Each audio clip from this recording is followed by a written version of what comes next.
आप बिल्कुल सही कह रहे हैं, क्योंकि जो डीएम के अंडर जो दफ्तर हैं, कमिश्नर के अंडर जो दफ्तर हैं, ऑफिसेज हैं, विशेषकर जहां पे पब्लिक डीलिंग ज़्यादा होती है, इनका इंस्पेक्शन समय समय पे आवश्यक है और इसके लिए पहले से ही रोस्टर निर्धारित है, इसके लिए पहले से समय सारणी में निर्धारित है।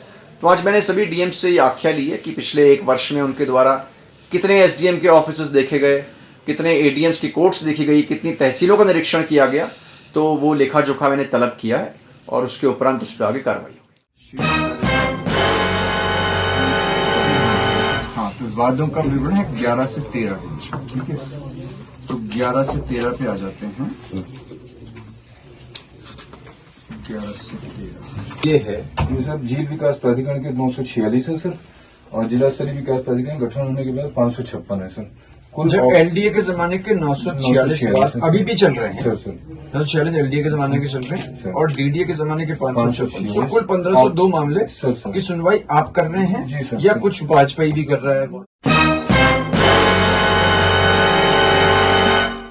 देखिए, जो भी हमारे एक्ट्स हैं, बायलॉज हैं, उसके तहत जो कार्रवाई वो डिफाइंड होती है, वो इस मामले में नहीं, चाहे कोई भी मामला हो अवैध निर्माण का, अवैध निर्माण से प्राधिकरण डील करता है तो उसमें जो सेट प्रोसीजर है उसके अनुसार कार्रवाई। फाइल जो पुरानी है, मान लीजिए कोई 2000 से चल रही, 99 से चल रही है, लेकिन उसमें कोई अवैध निर्माण था, कोई कमर्शियल चीज़ बनी थी, कोई रेजिडेंशियल बनी थी, तो उसको अपने लॉजिकल कंक्लूजन तक तो पहुंचना ही है।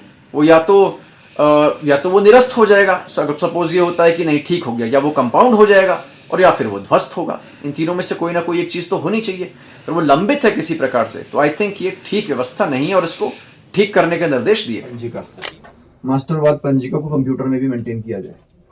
आग लग जाएगी इसमें कल के दिन तो फिर होगी मास्टर पंजिका आपकी।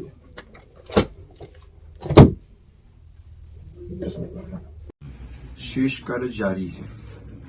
ईंट चिनाई का कार्य किया जा रहा है। ये 21 की बात थी, ठीक है। तो 21 के बाद नोटिस जो फोटो भी आपने लगाई दी है जो निर्माण की। उसके बाद ये 28/5/21 के बाद इसका नंबर कभी आया ही नहीं।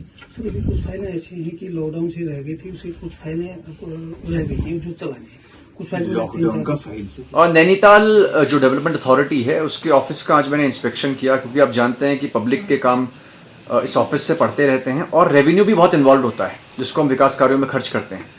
तो उसको देखते हुए इसका इंस्पेक्शन आज मैंने किया था। तो एक तो अनियमितता पहली इसमें यही है कि कार्यालय में सूचीबद्ध तरीके से केसेस नहीं रखे हुए हैं।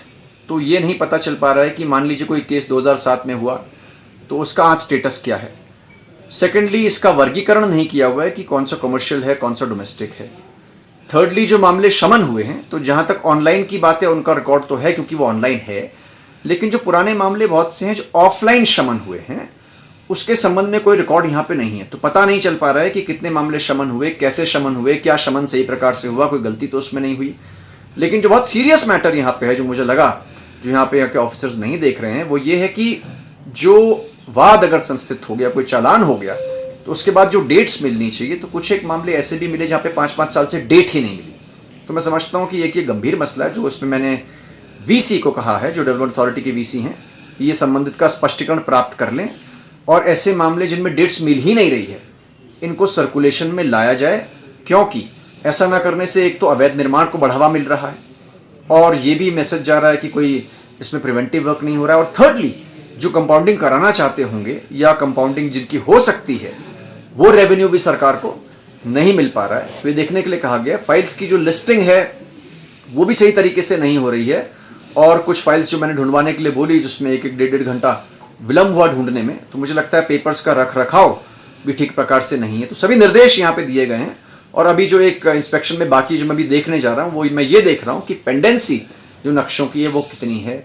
हमारा आप जानते हैं कि जो नक्शे हैं ये राइट टू सर्विस से भी कवर्ड है, तो हर एक चीज़ की समय सीमा निर्धारित है जिसमें उसको क्लियर हो जाना चाहिए। मैं ये नहीं कह रहा हूँ कि पास ही हो जाना चाहिए, उसमें गलती है तो रिजेक्ट भी हो जाएगा, लेकिन बेवजह उस सिस्टम में अटकावा नहीं रहना चाहिए। तो उसको अभी मैं चेक कर रहा हूँ।